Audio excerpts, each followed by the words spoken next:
I'm Noah Schuetz. This is a case study reflection. How did BOHC motivate their employees? So their goal is to reduce the overall overtime hours taken by their employees. They did this using equity theory. They did this because when one employee began to take the no overtime day and get more sleep, and his outcomes went up and his inputs were less, other people saw that and wanted to match that. So one way that they helped with this was using recognition. His higher up shouted him out to the team, and then other people began to want to equal his outcomes, but also his input because it's less than what they were putting in. He also did this using the expectancy theory. So people started to realize that their outcomes, like I was mentioning earlier, wasn't quite what they wanted, and it wasn't resulting in performance, and reevaluated and found that, hey, I could put less in and have more of an outcome. So they also motivated their employees by giving them one no overtime day a week.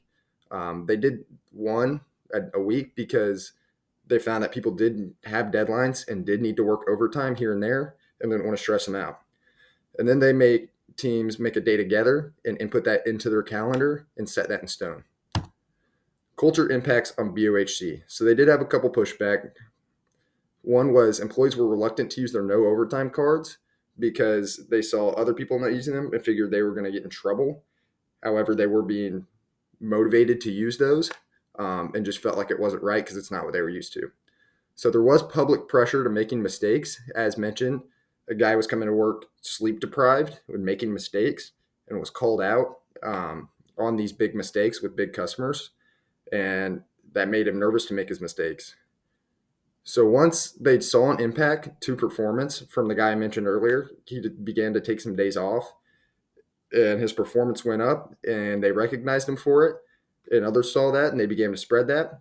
So then the recognition they gave him began to spread the use of these no overtime cards. How did the initiative create stress? So there were attempts to make people leave, and that actually increased overtime.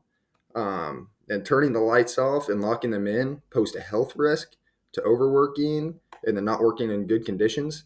And one manager said that she was actually getting begged to leave the lights on. And she found that these employees did have deadlines to meet, and she didn't want to be the one to make them miss a deadline, putting stress on both the employees to make the deadline and then the manager to make them miss the deadline. My advice to BOHC is to pursue virtue ethics, and that's to lead a good life. And I feel like virtue ethics really pursues BOHC's goals because it really finds a balance. As I put here, emphasizing friendships. They found that if they were to take time off work, they could improve their home life and have better connections with their families. But at the same time, sometimes you do have the deadlines we were talking about earlier at work, and you just need to find a balance and make decisions based on these virtue ethics. And from a business strategy standpoint, I found that the loyal soldier strategy fit them well with an HR strategy because they have very career-oriented people who care about their work, and it also focuses on efficiency. And I think if you can push that, hey, you can take sleep and days off and work less overtime and have more efficiency the next day instead of pushing yourself to be in the office till 10, 12 at night when you could leave at 6 and be just as, if not more efficient.